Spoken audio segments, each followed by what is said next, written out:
Are ghosts real? Several recent encounters suggest there might be more things in heaven and earth than we can dream of.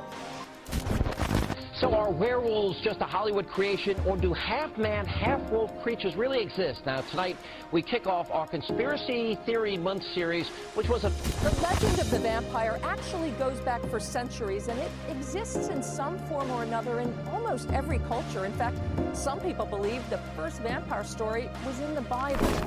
Well, for decades, only crackpots and crazy people believed in UFOs. That's what I thought anyway. And then in recent years, it turns out that governments have been taking them seriously all along. Try and clear up an ancient mystery with the help of a prominent veterinarian who says she can prove that Bigfoot exists and that he's related to all of us. New reports, 5 pilots coming forward over the weekend saying they've had multiple mid-air encounters with high-flying, fast-moving objects. And good evening, ladies and gentlemen. Thank you for tuning in to the very first episode of Celestial Oddities, Pair of Normal Guys podcast radio show. I am one of your two hosts, Garrett Jagaman. And my name is Daniel James, and I'm also one of your hosts. And we're going to be going ahead and talking to you about a lot of different subject matter between paranormal activity, hauntings, and demons. I'd also like to discuss some things like metaphysics, conspiracy theories, and aliens. We have a lot of fun activity and topics to discuss with you guys. If you have suggestions, please feel free to leave comments or message us on the instant message chat platform on Spreaker. If you are listening to us right now, we do ask that you hit the share button. Share us around to your family and friends. The more you share us around, the bigger and better things we can do with the show. We will be airing twice a month, once with me and Daniel together, and that show will go ahead and we will talk in-depth topics and matter and give our theories and beliefs on that, as well as take on instant messages and phone calls from listeners to discuss and answer their questions, and maybe even debate if people have a different viewpoint that they would like to discuss with us. And then there will be a second show per month, which I'll talk about a little bit later in the show, which we will take on listeners' phone calls to be able to tell their experiences and encounters that they have experienced. So tonight is an introductory show. We're going to go ahead and talk a little bit about ourselves, who we are as people, what we do in our lives, and also what brought us into this field. And I would like to start that out with Dan and let him tell you a little bit about who he is and the side of things that he's involved with here in this type of field.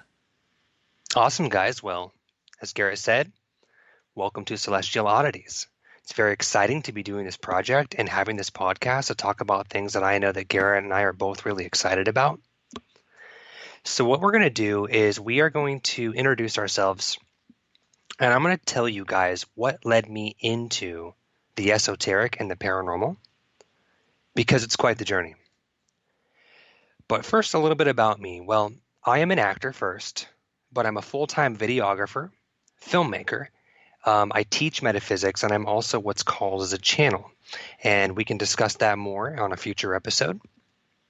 But this is what I do full-time, so I'm all freelance, and I pretty much just pursue all of these creative endeavors full-time, whether it's producing content for my YouTube series or producing independent films or producing video for people pretty much all over the East Coast at this point, which is a lot of fun.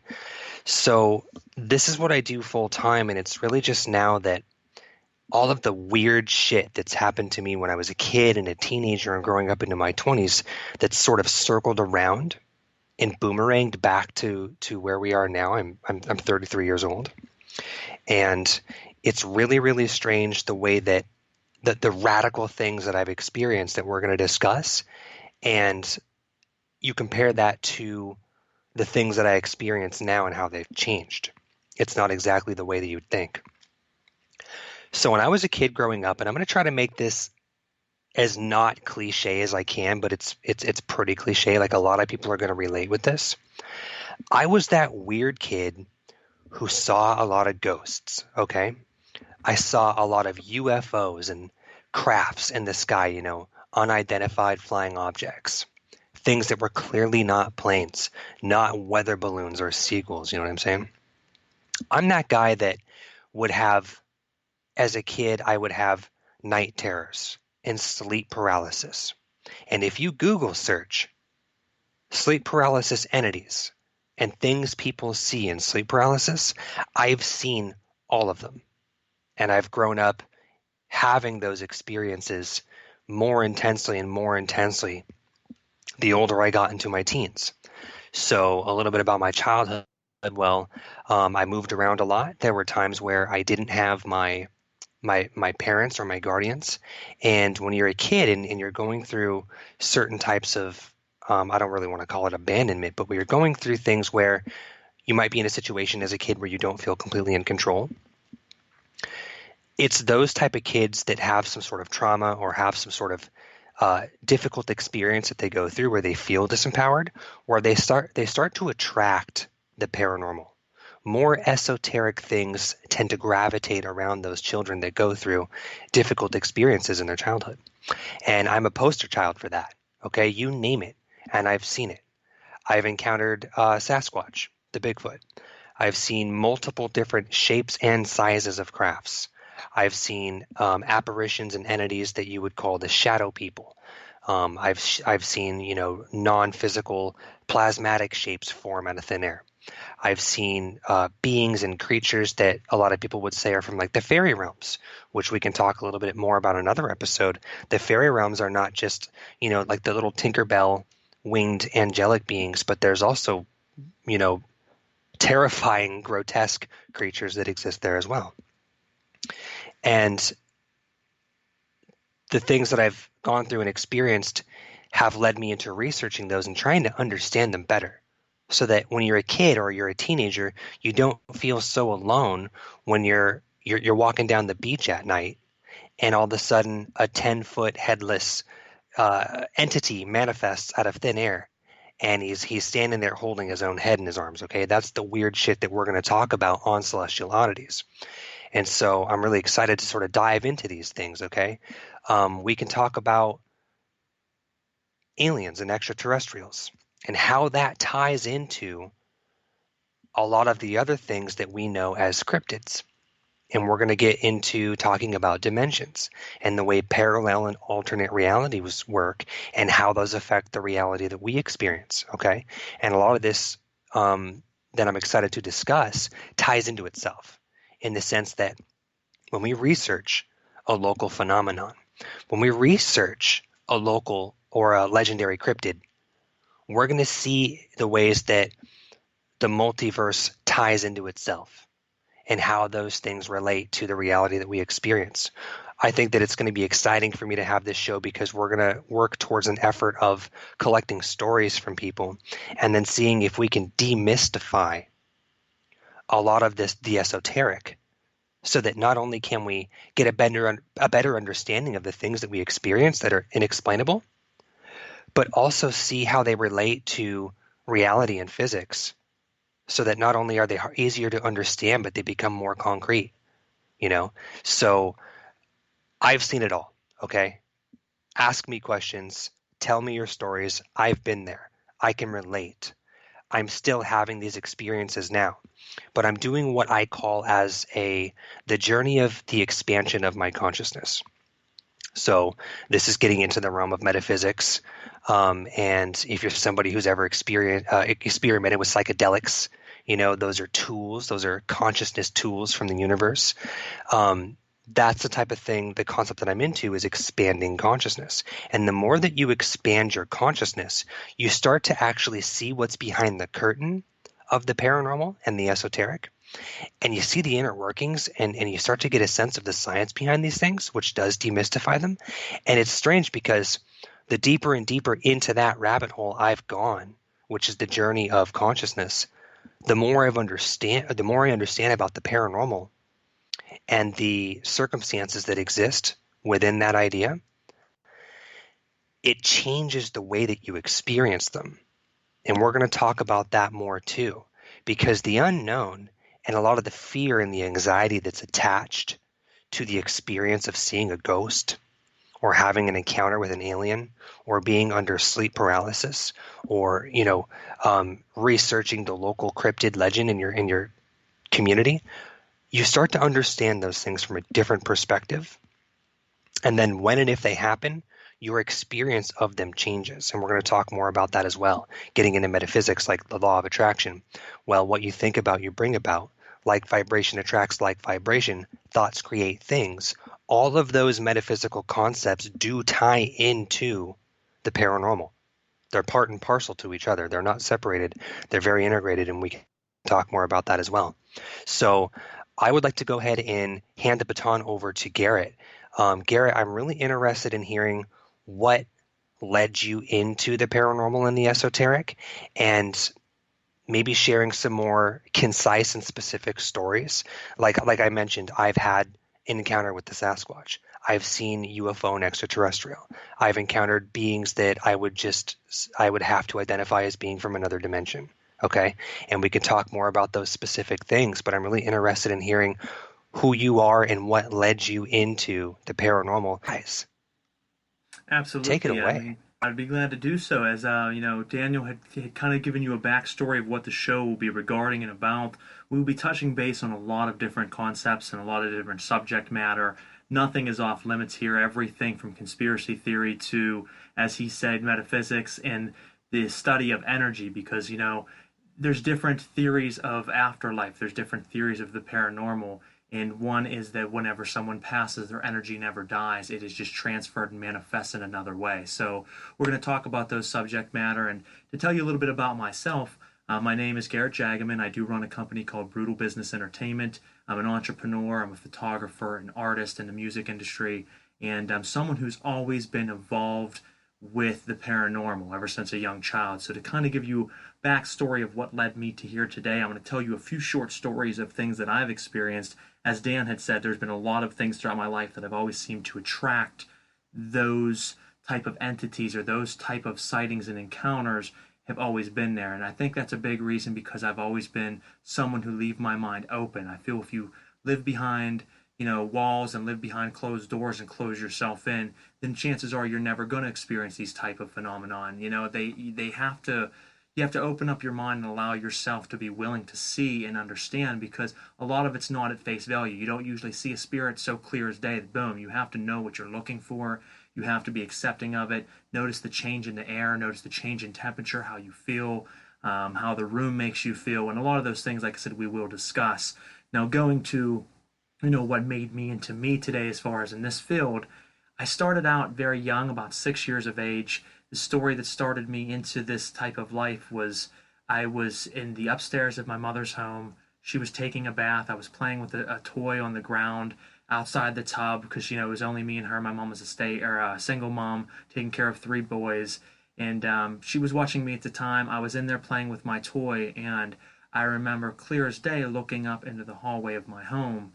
And in that hallway stood a full-body apparition. Now, at the time, I didn't know about ghosts. I didn't know about, all of the different things in the spiritual world. All I knew that is I looked up and there was an elderly man standing at the end of the hallway of my home. And I remember freezing. It knocked the wind out of me.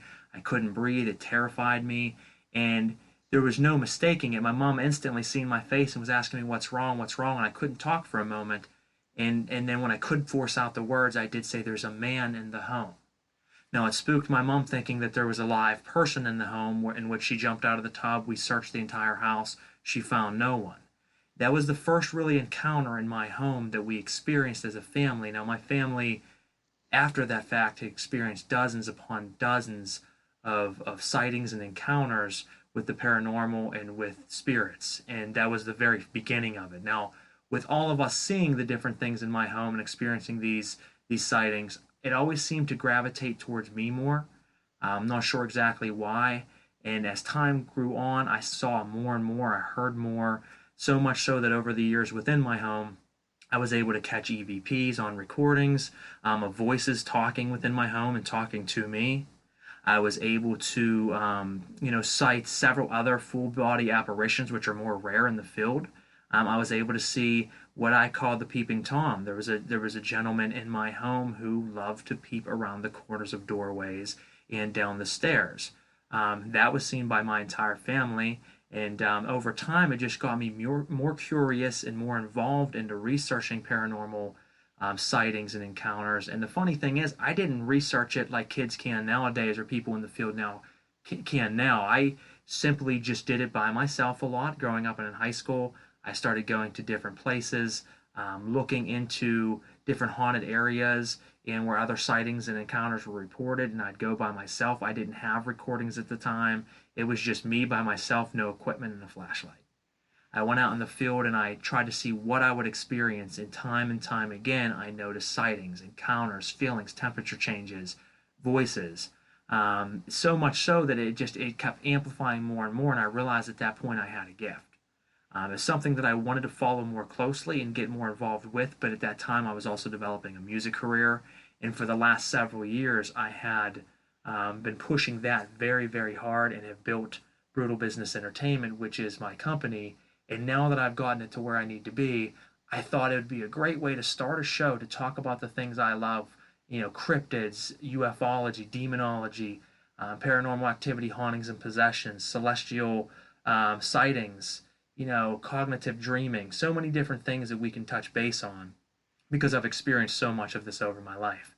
Now, what really at the moment that I knew something was special is it's not unknown for people to see ghosts. It's not unknown for people to see sightings or even see something in the sky that they don't understand, but something I experienced that's bone chilling, and it's the second part of my story here, and then we'll get it back over to Dan, is I've experienced demons. And when I say demons, I don't mean personal struggle. I mean I've seen real live possession and demons in front of me, and it's something that twice in my life I've experienced, and I have no way of describing what happened, how this all transpired. I'll tell you my story, and you guys, if you have feelings on the matter, please feel free to send us an instant message. If you are listening out there through Spreaker Podcast Radio app and website, you can chat with us through the IM system, so feel free to drop us comments and questions. To get into my story, in high school I was a troubled teen. I was a troubled youth. As Dan said, most of us that are in this field or have seen the things that we've seen usually have some type of disconnect. I grew up in a very nice home, great family, but I never felt like I fit in with anyone, the other kids. I was always a loner. I was always kind of a strange individual growing up. No mental defects, no history of any type of psychological issues. So that's one of the things I always get out whenever I investigate into drugs involved that could have enhanced that. Is there something mentally that could be wrong with the person that cited it that could have made them feel that way? Schizophrenia, manic depression, anything of that nature. I have none of those. So this is something that I've seen time and time again on a clear, headed mind. Now, when I was in high school, I started getting involved with very dark things such as Satanism. And, for those listening out there, I'm no longer a Satanist. I no longer practice the things I'm about to tell you, so hopefully you won't judge me. But I was one of those kids that thought I was a badass and wore all black all the time. I was into heavy metal, I was into underground horrorcore, and listened to a lot of dark music, was just kind of a misfit, and started getting and dabbling into Satanism. And I had a few friends that used to join me on outings, and we would go to different places like graveyards and stuff and look for ghosts and have fun, and we would do drugs and things, but on this particular night that I'm about to tell you about, there was no drugs involved. We went out to a graveyard that was very known for paranormal activity. In fact, it's one of the top paranormal graveyards in the state of Pennsylvania. We went there as kids. We had many times before and partied and had fun. Well, this night we went out there just to see if we could have any sightings and to do a ritual. There was 3 of us. This ritual required a blood offering. We each had cut our hands and dropped blood into the fire. We recited the words from the satanic manuscripts that we had. And, like I said, we were taking it seriously, but at the same time, we're just dumbass kids fucking with things that we shouldn't have messed with. It all was fun and dandy, all fun and games, until we noticed a shift. After, we did drop our blood into the candle, after we said the things, we kind of simmered down and just were hanging out, when one of the 3 of us went missing. The other 2 of us were looking all over the place for him. We couldn't find him anywhere, only to end up finding him in the back seat of the car in our vehicle, quite a little distance away. We never seen or heard him go to the vehicle and had no idea why he would climb into the back seat of this vehicle. It was a 2-seater or a 2-door, so he had to actually climb behind the seat. When we looked into the car, we noticed that he was looking down at the ground. He was looking kind of out of it, and we opened up the car. We said his name several times to no response. Kept saying it. I touched him a couple times, no response. I started to shake him. Now, Background on this graveyard is it was known for a lot of paranormal activity, like I said, and there was a place where there was supposed to be a doorway to another dimension, so to speak, is what we've heard as kids, is it like an urban legend. And that is exactly where we parked the car. That is exactly where our friend disappeared to, and that is exactly where I seen when he looked up at me. The only thing that I can describe as a demon. He looked up at me. It was the face of my friend, but his eyes were no longer his eyes. Very similar to what you would see in a Hollywood movie, ironically, is he had two very, very large black eyes. Now, not solid black like you see in The Exorcist. We're talking a very large pupil, almost looking like he was on drugs, but he was not. He was not answering to us. We kept saying his name, and he just stared at us. But it wasn't just the big black pupils. It was the look inside of them that me and the other gentleman that were there just drew our blood cold. We shook him some more. He did not respond. I eventually slapped him across the face, and when I did, his head dropped. He sprung back up. We watched his pupils go back to a normal size, and then he went into hysterics. We calmed him down. We didn't want to get into the car and leave just yet because he was so hysterical, so we thought it was a good idea to just try to calm him down. Let's walk around the graveyard a little bit. He was questioning what happened. He didn't know where he was. The last thing he remembered was cutting his hand. Now, as we walked around the graveyard that night, we got to the separate side of the graveyard, which is solidly children. Now, this graveyard is known for having gravestones as old as the 1700s. So it's a very, very old graveyard, and half of the graveyard is infants and children. Obviously, I think that, in my belief, that sparks a lot more paranormal activity than regular graveyards and things. I've always felt that youth, for some reason, have a stronger energy that puts off and allows for more activity to happen. As we got to the other side of the woods, in front of us, we heard a loud pterodactyl screeching scream. It started in the woods in front of us, and then it went 360 degrees around us, fully back to where it started, but instead of it being like someone was running through the woods and it traveled with them, the sound stayed in front of us, and as it went around us, continued around us, almost like there was hundreds of things screaming in unison in a giant circle, one after another, and like a domino effect. As it reached back to the beginning, it got even higher in pitch to the point where we were covering our ears, and then it dropped to an absolute silence. It's unlike anything the three of us had ever heard in our life. And the other two instantly wanted to go. They were hysterical. They wanted that we need to go now. There's something wrong. We need to go. At that point, I did agree with them. It was probably time to get out of there. We were dabbling in things we should not have been dabbling in. I did actually personally want to stay and investigate further because that's the type of person I am. But knowing the other two were pretty much ready to leave me there, we did leave.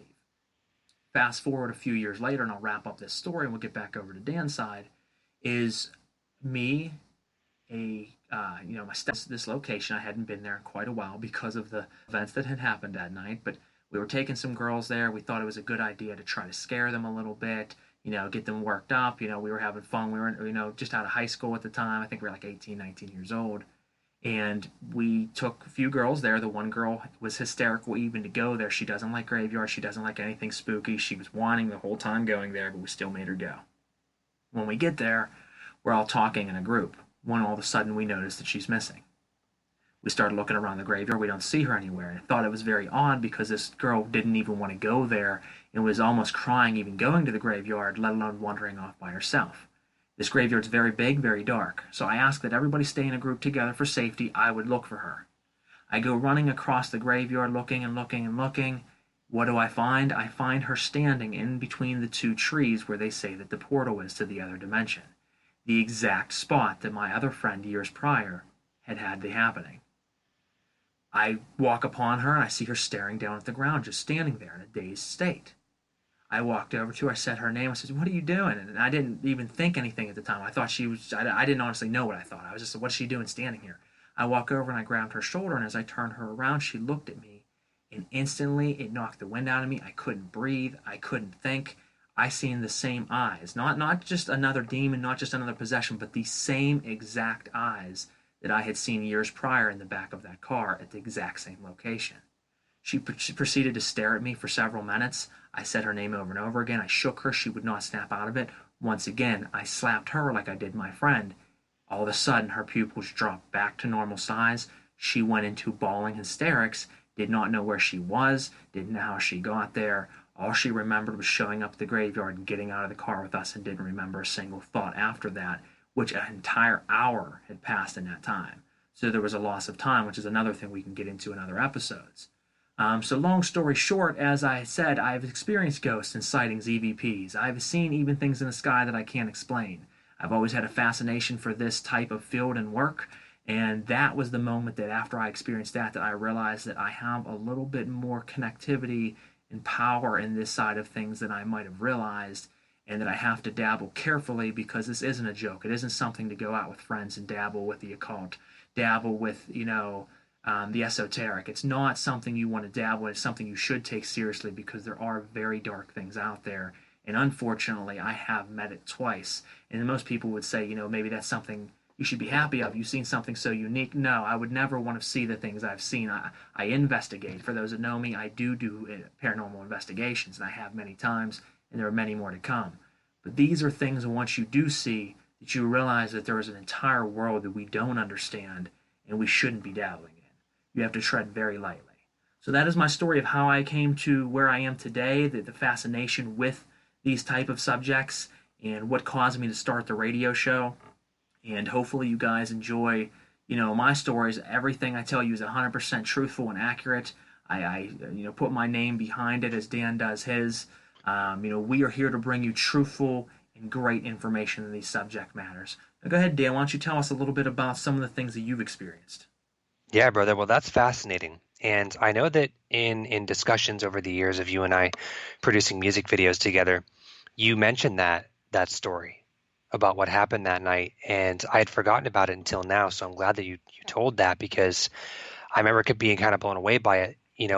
When I was a teenager, I experimented with a little bit of summoning rituals, and they weren't so much demonic as they were more so when I started having encounters with beings and entities that I couldn't define or describe or find a name for.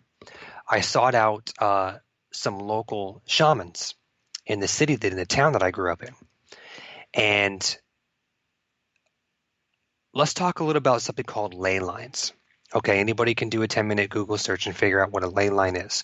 But they're basically like these underground currents of energy, almost like an artery or like a juncture or like a network. And what these ley lines do is they connect over the world. And they're just like these energetic circuits. And what I found is that if you live in a town or a city where ley lines run underneath, they tend to be hot spots for what people would call the paranormal or the esoteric, where you're going to get more of like that sort of like X-Files, Erie, Indiana type of like, strange occurrences that are less common in bigger cities.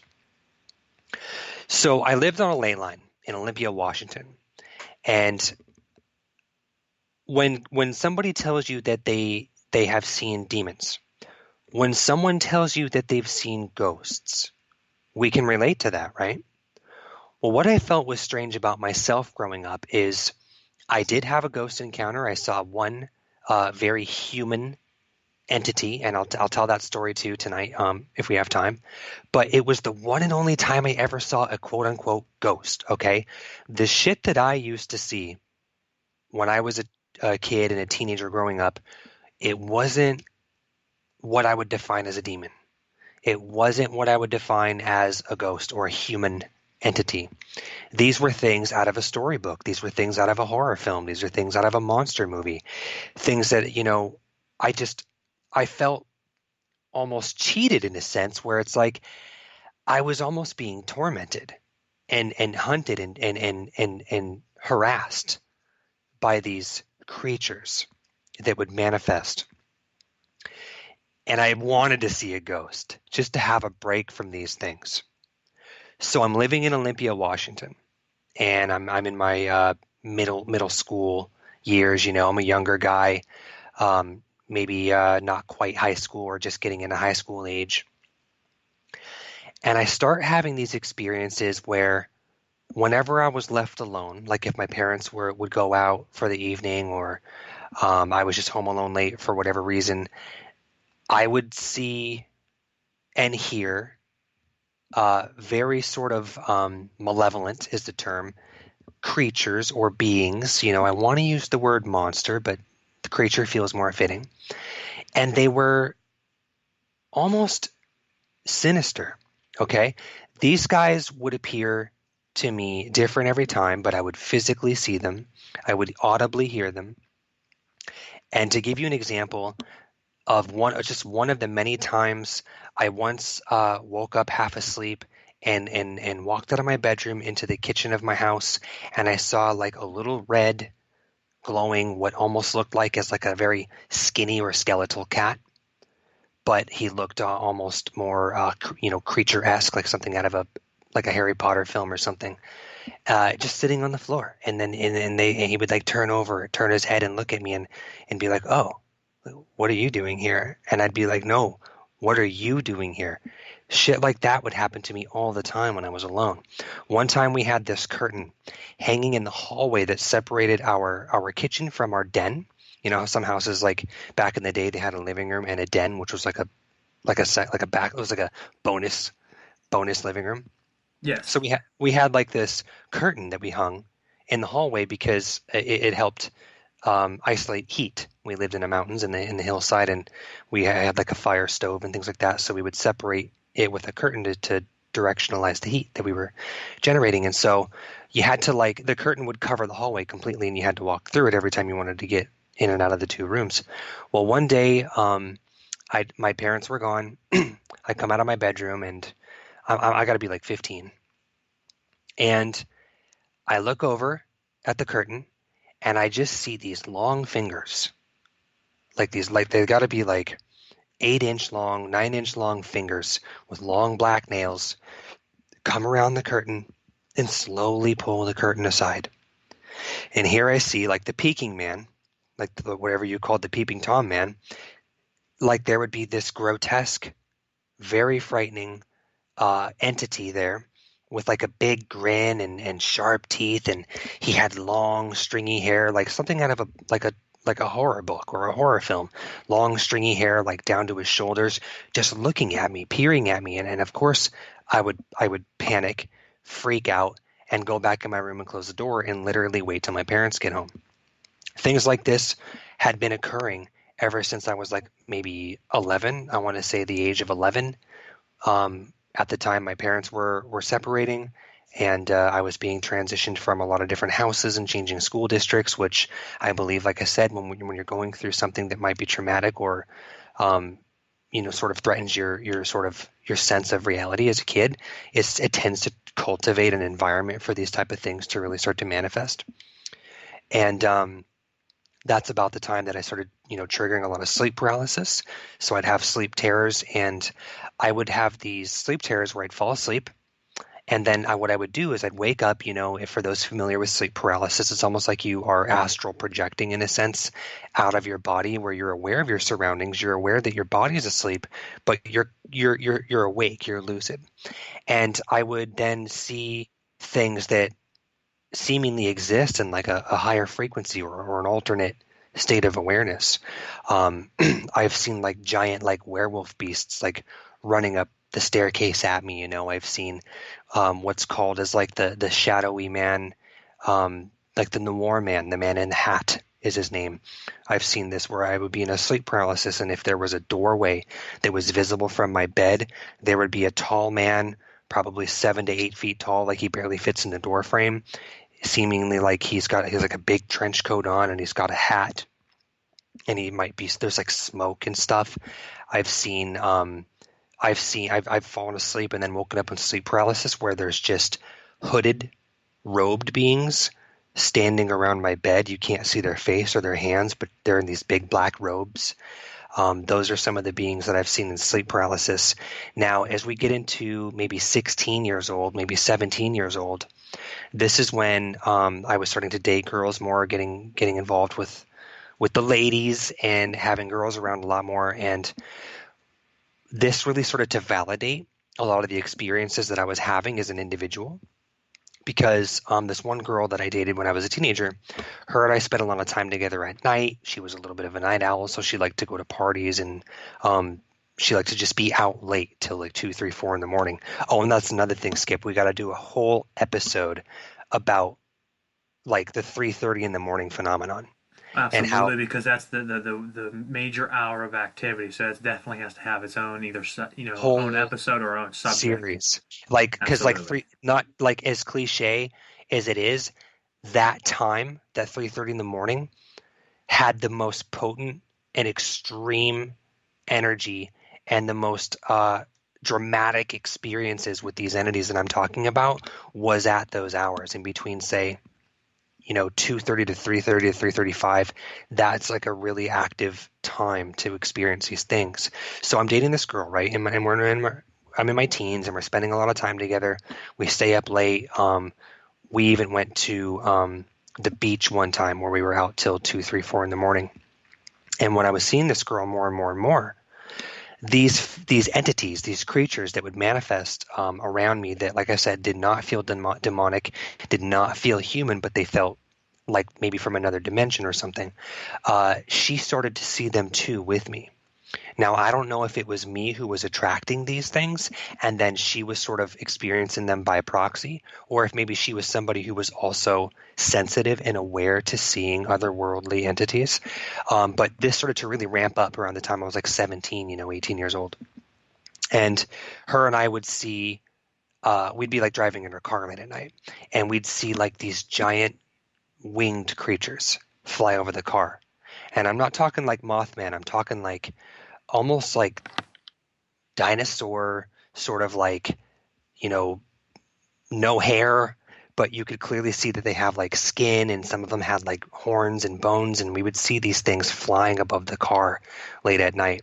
That was the first thing that we experienced together as a couple. And then there would be nights. Now, I lived in the woods, mind you. I lived up in a hillside that had trees surrounding, trees and mountainside and forestry on one side, and the other side was a very small residential with about 3 houses. And we were at the very top of this hill. It was like very like Edward Scissorhands style, where there was a small residential district down the hill, but we were up at the top. Okay. And so this was the house that I really started to experience all of these creatures, right? There would be nights where her and I'd be laying in bed together, trying to go to sleep, like literally falling asleep. And if it were the summertime, I'd have my door open on the first floor of my house, and I had a screen up, and we would hear something come up to the window and literally start scratching at it and whispering, things like that. And we'd hear these things like laughing and giggling to each other right outside like the window of my bedroom. Mind you, we're out in the woods, no neighbor kids coming to mess with us, no mischievous parents pulling a prank on their kid and while his girlfriend's over. I'm talking isolated out in the woods. Nobody is there meddling with my home. And things like that were a common occurrence, dude. One night my parents went out for dinner, and it was early. Okay, it was fall, so it was getting dark around 7:30, 8 o'clock. 8:30 rolls around, and my dog starts barking. My dog Crystal, she's going crazy. She's an outdoor dog. She's the very protective sort of, this is my property, nothing's going to come here and harm my family type of dog. And she starts going crazy, right? All of a sudden, she starts running circles around my house as if she's chasing something. And the same bedroom window that I usually leave cracked to let fresh air in, that's got a screen on it. Well, Crystal used to sleep outside my window because she knew that her little boy was in there, and she was very protective. I could hear something running past my window, and then my dog chasing it, barking it. And then this same night, whatever this thing was, got on my roof, 8, 9, 10 feet, scaled the roof of my house, and would pace up and down the spine of the roof, back and forth, just walking, do, footsteps, while my dog is losing her mind. She's barking and she's scratching at the house, and she's trying to get up there. And things like this that I'm explaining were a common occurrence. Okay, like there'd be times where in Olympia, Washington, because I believe because of the ley lines that are there that are conducive, they create a conducive environment for beings from other realities and other dimensions to sort of manifest or crystallize into our versions of reality. It's easier for them to do that in ley line areas. I would look out the window of my house, another house when I was getting a little older. Now I'm in like 18, 19, 20s. And it's almost like I just knew that I needed to leave my curtains down that night because there was going to be some shit. And if I didn't close my curtains, I'd look out into my backyard and there would be like something, like I'd see like a shadowy figure standing in my backyard, which mind you is fenced off. And then it would turn to look at me, and then I would see suddenly that it's like 9 feet tall.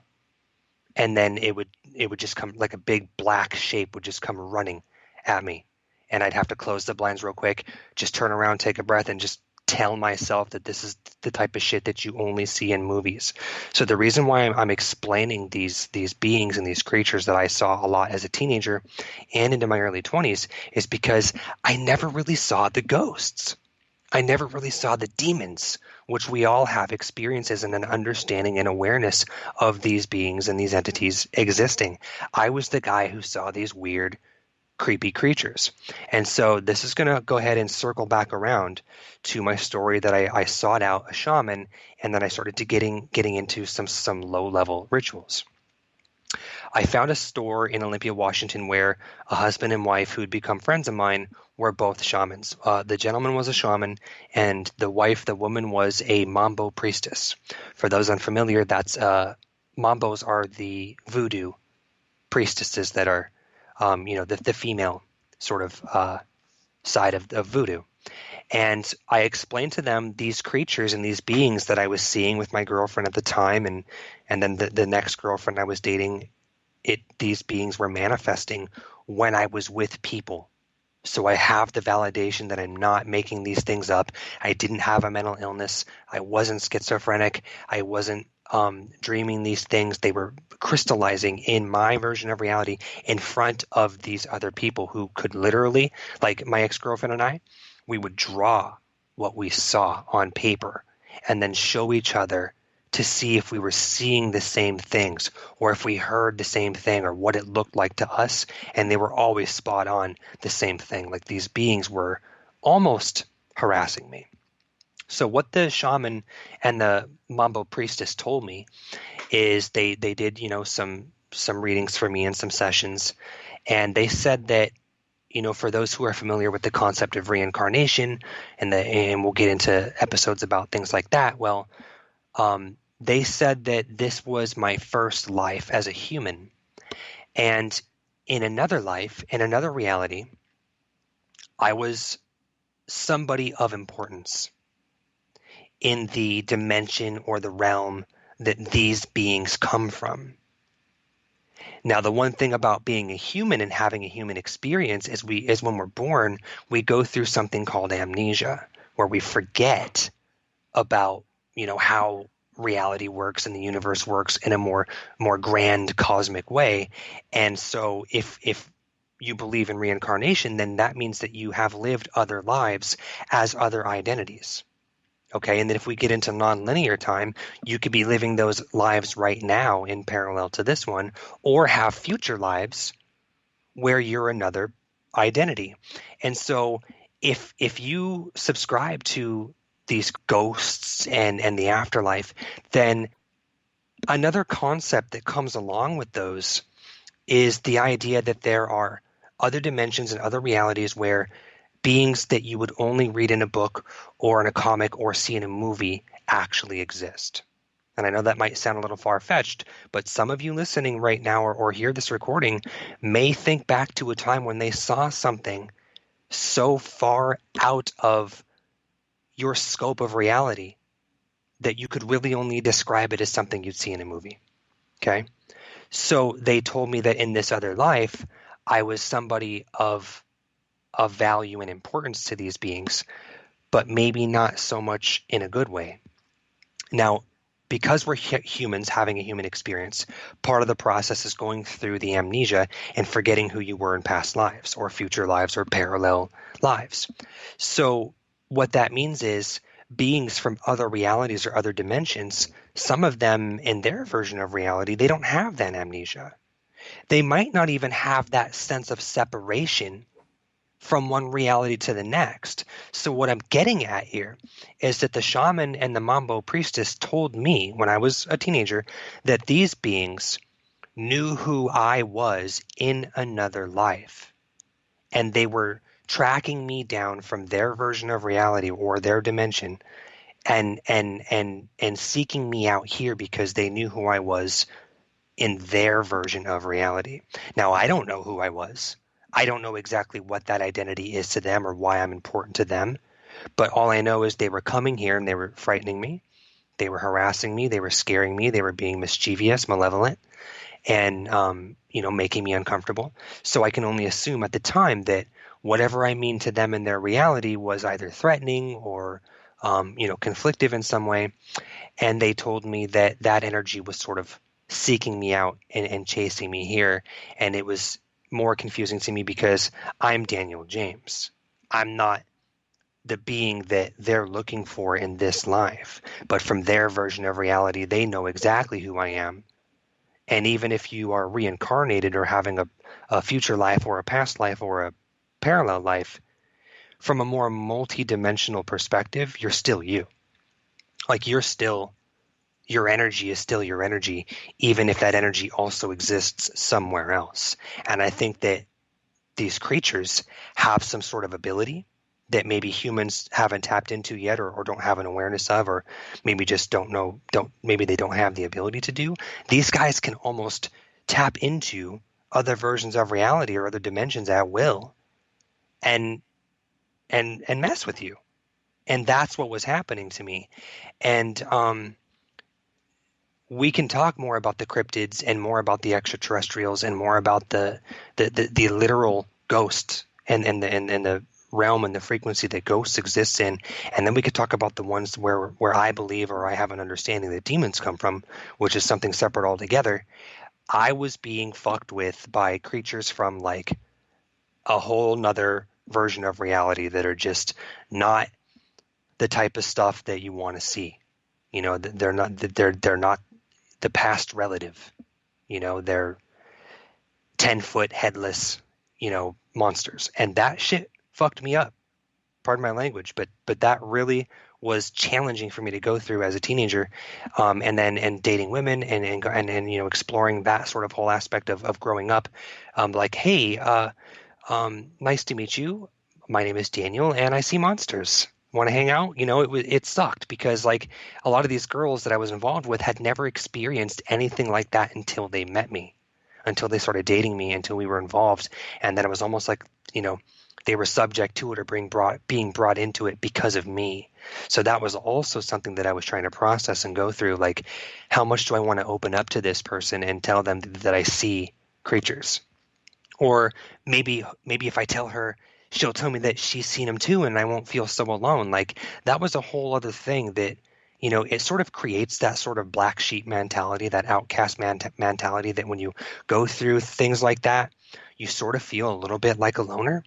And that sort of maybe pushes you more towards that sort of realm of interests, like horror films and metal. Like I've been listening to metal my whole life, not to sort of like superimpose any sort of weird stereotype, but metalheads and people who listen to more freeing sort of out of the box music like that, they also tend to have more often than not a more heightened awareness of the paranormal. It's like the metalhead or the guy who listens to like hardcore rap, they're going to be a lot more comfortable telling you about the time they saw a ghost in their grandma's basement than like somebody who isn't sort of interested in those ideas. So that's like another interesting concept. And then, going throughout high school into my teens and into my early 20s, I was in a lot of bands. I played metal. I listened to metal. I loved horror films. And I was drawn to those things. And I think the reason why I'm coming to a point here, my point with being attracted to that sort of content and entertainment is because it tends to be the only place that really explores the things that we as people experience in our lives. And then it's like, it becomes almost like a place that horror films and storytelling and certain types of music and certain types of other forms of art and expression, they become therapeutic. Because when you grow up seeing demons or ghosts or aliens or monsters or whatever it is that you've experienced, that type of entertainment, it's a platform that explores those, and then they become more relatable. And that's also what led me into becoming a filmmaker and an actor. It wasn't just because I'm an artist and I need some sort of platform, to create, but I needed an outlet to find some way of expressing the things that I've seen and experienced and learned about. And art just tends to be a very conducive platform for me to voice those experiences. So I produce films under Tragic Hero Productions, and I offer a creative video service under the Moment Imaging. And these are platforms that in some way, shape, or form only exist because I needed a vessel. I needed a machine that could serve as my platform to process and express all of these sort of things that I've experienced from my childhood to my teens and into my early 20s growing up and not knowing how to make sense of them. That's why I became an artist, is because artists need an outlet, right? They need some way to express and convey their feelings and their experiences. And a lot of times when we don't know how to talk or communicate, art can be probably the most powerful tool that all of us as humans have to use as a form of expression. And so everything that I went through as a kid, and the things that I saw and experienced, they've made and shaped me who I am today, which is somebody who creates constantly and expresses constantly. And I have to find that relation within you, Garrett, because you and I are so similar. We're so similar. We both run companies. We both produce constant nonstop. Like you and I are living and sleeping and eating and breathing our art. You're always making music, and another thing, I'm going to blow up your spot right here because I'm ranting. But another thing that people don't know about Garrett is he's also a creative writer who has the ability to write stories and novels. And I feel like, not to discredit somebody that had it easy, not to discredit somebody that had, a very clean and prosperous childhood, but the ones who were a little bit black sheeped and a little bit understood, the misfits who were kind of a little bit the troublemakers and listened to that certain type of music, were the ones who have also been really, really attracted to and experienced the paranormal, the otherworldly things, the celestial oddities about our reality that we're just waking up to and exploring. And that's what this show is going to be. And we hope that everybody listening can feel safe here to come to us with your stories. Like Garrett said, that's probably my favorite thing that he said tonight, is that nothing's off limits. Like, come talk to us. Tell us what happened to you when you were 16 and you saw this thing that you couldn't explain, or you had these series of sightings of something. We want to hear about that. We want to collect those stories, and maybe we can keep a catalog or like a dictionary. We can start making notes on all of the stories that people share and that Garrett and I share, and see if we can find some sort of commonality here, and maybe even form some patterns that will lead us into uncovering more and more and more about what this is all about and why people like Garrett and I are so attracted to it. So I'm ranting at this point. Garrett, take it away, my friend. No, absolutely, Dan. You said it very well. I mean, we are very similar in a lot of different ways with the type of paths we've chosen with our professions and being entrepreneurs, the things we've experienced as children, the type of music we're into and lifestyles that we're into. I do feel that, those type of music bases and fan bases are usually more people that are susceptible and someone who's more willing to open their mind to see these type of things. And I believe that as you do experience these things throughout life, it does attract you a little bit more to the quiet. I wouldn't say quiet, but I was a very reserved young child and kind of kept to myself. And, never really was into dark stuff that much, but I did start seeing and hearing things at a young age, as I said, and they started to become a monthly, a weekly, a daily experience where it wasn't uncommon to hear voices speaking to me in a room when I was sitting there playing with my toys. Right. It wasn't Right. something out of the normal to be sitting listening to my music and hear someone behind me say my Exactly. name. start conversations with me. In fact, I still do have recordings in boxes somewhere in my storage room of full-blown EVP conversations between me and an entity of some sort. That this specific one happened during a LSD, inhabited state. So this one, you would say, okay, this is, caused by, inducement of drugs. Well, that is true, but you can clearly hear in the EVP sessions or the recordings, and I don't even remember why I started the recording, but I used to have a tape player and I used to record everything because I always would capture voices, and I think I just started recording everything I could think of. Well, I have a session where it is two voices talking to one another in full conversation. I don't remember this conversation. It happened during a blackout stage of an LSD binge, as I said. I don't party at all anymore. This was a long time ago. But at this time, you can hear clearly another man's voice. It could not be being faked by me. No one was home at the time.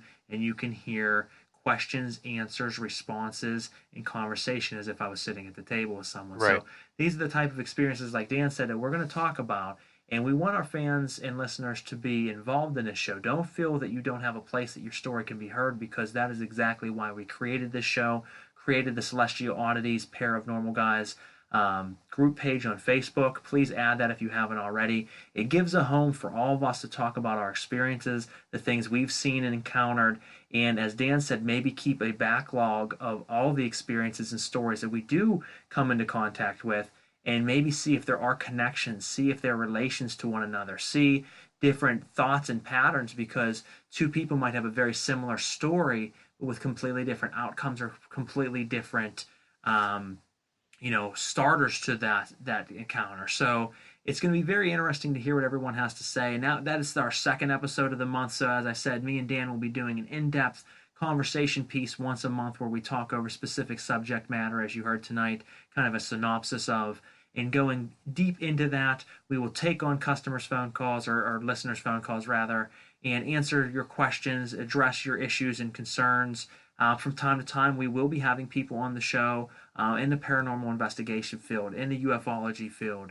I do have some other people I've been talking to that are authors of books in the paranormal side of things that we're going to be bringing onto the show that me and Dan can interview. So there's a lot of fun things coming up. The second episode will be where we allow you guys to have a voice, call in and speak your encounters.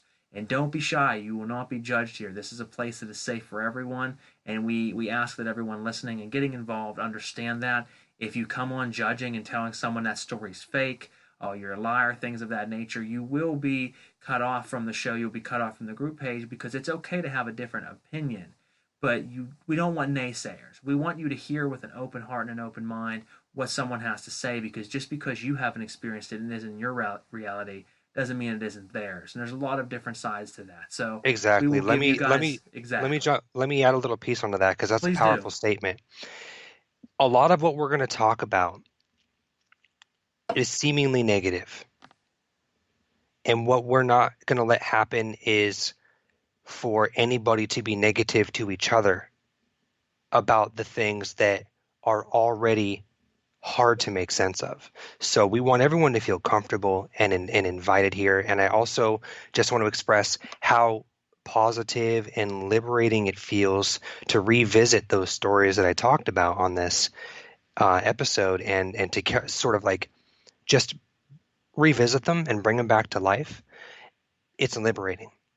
And so this is a platform for the listeners, as well as Garrett and I, to sort of vet out those things that you might not want to talk to your family about, or your friends. You might not feel maybe comfortable expressing certain things. You can come to us and tell us about those experiences, and we're going to listen to you. Absolutely. And I mean, there's different ways of doing that as well. I mean, you can reach out to us, share your story with us, but not want to be on the air and talk it and do it live or pre-recorded. You just want to share your story with us. We would be glad to discuss your stories and encounters on the air without your name ever having to be involved. Or if someone wants to call into the show, give their experience, but don't want their name said, that is fine as well. You can remain anonymous. That's not a problem. Other people, if you would like us to, say who you are and your experience and where you're from, we would love that, because that'll help us keep a pattern of different areas, where you're calling from, your age group. Some of those things are very important to the backlog that we're going to be keeping, is what age ranges are the different stories, what areas, what backgrounds, what nationalities, because there's a lot of different things there. I mean, there's a lot of different, cultural things that can affect Right. the seeing and visualization of some of these type of entities. Anyone who has a Indian heritage is a lot more prone to seeing a lot of spirits and being more involved in a lot of land in the United States or in other places in the country, in the world, who have had Native Americans there have known that there are bigger hotspots for paranormal activity. The Bridgewater Triangle in Massachusetts has been known as being one of the most prevalent places in the entire world for alien sightings, UFOs, cryptids, and ghosts. And this was once land completely held by Native Americans who were slaughtered in the thousands, and their land was taken from them. A lot of things like that come into play, and a lot of people with that background see things differently. So that we're going to talk about a lot of different angles here, and that's why I said we want you to be comfortable with this show, comfortable with our group page. As I said, Celestial Oddities, Pair of Normal Guys page on Facebook. Look it up, add us. We will accept you into the group. This is your home to talk over anything that you don't feel comfortable talking to your friends and family about, giving you a voice, giving you a place to not only express what you've experienced, which is good to get off your chest, get out of your mind. Sometimes as you tell the stories and relive them, pieces of it that you've forgotten come to light that are very vital and very important. This will be a place that this will come together, and it also gives you a community and a networking platform to meet other people who might have experienced things similar to you or altogether different, but you connect and have someone to talk to about that. And that is what this is and what Dan and I wanted to bring to you. So, we do thank you for listening tonight, whether live or after the fact. We do thank you for your support and love. And please, give us a follow, give us a like. A lot of fun things will be coming up. This will be being aired soon in the next few weeks on iTunes, iHeartRadio, Spotify, everything else. After we launched our initial show tonight, we are submitting to all those platforms, and we'll keep you up to date on that. We plan on spreading our message and spreading our word to give the world a place to come together as a community for people in this field. Now, before we wrap up for the rest of the night here, why don't you give us some last words, Dan, and we'll go ahead and close this out, and then see you guys here in a few weeks on the next episode. Well, I'd like to thank everybody very much for checking this show out. I know that Garrett and I are very passionate about these topics, and I feel strongly about making this a community effort. So, tune in and join us. Engage in the group, and we'll have discussions together. And please feel free to call in and talk to Garrett directly when he has his second addition to the show. And I'd like to thank everybody for listening, because, like I said, it's therapeutic to talk about these things that not everybody is familiar with or even comfortable discussing. And this is going to be a safe place for all of us to come together and discuss the paranormal and the esoteric. And I look forward to going over all kinds of fascinating topics and telling you guys what I know. Absolutely, and we will be giving you guys updates on when you can catch the next episode, which will be my solo episode, which, as Dan had said, will be your chance to give us a call in and let us know your experiences. To keep up to date with all news and things happening with Celestial Oddities, as I said, please add Celestial Oddities group page on Facebook is the best way to follow us, or you can check us out on Instagram at Celestial Oddities as well. And we'll keep you in the loop with what we're doing, when we're doing it. And don't feel that just because the call-in sessions are only with me that Dan can't be involved as well. If we have a very good subject that we would like to touch base on, we might even make an episode out of your conversations depending upon the things that you guys express to us in your stories. If we feel that there's enough value behind that story to give it a full episode, we can do that as well. Just be assured that over time we will touch base on pretty much everything that you want to talk about, from, like I said, cognitive dreaming to ghosts, apparitions, hauntings, aliens and ufology, cryptids, and everything in between. We will touch base on it over time. All we can ask of you is to hit the share button, hit the invite button, add people to the group page, spread us around, and as we try to always tell everyone, the truth is out there, and we're going to do our part to shine light on that and get more people involved to help bring it to more of a broader scope. So we do want to thank you for checking out the show tonight. You heard from Daniel James. I am Garrett Jagaman. This is Celestial Oddities, and we will catch you in a few weeks here on Celestial Oddities Podcast Radio Show. Have a great night. Good night, guys.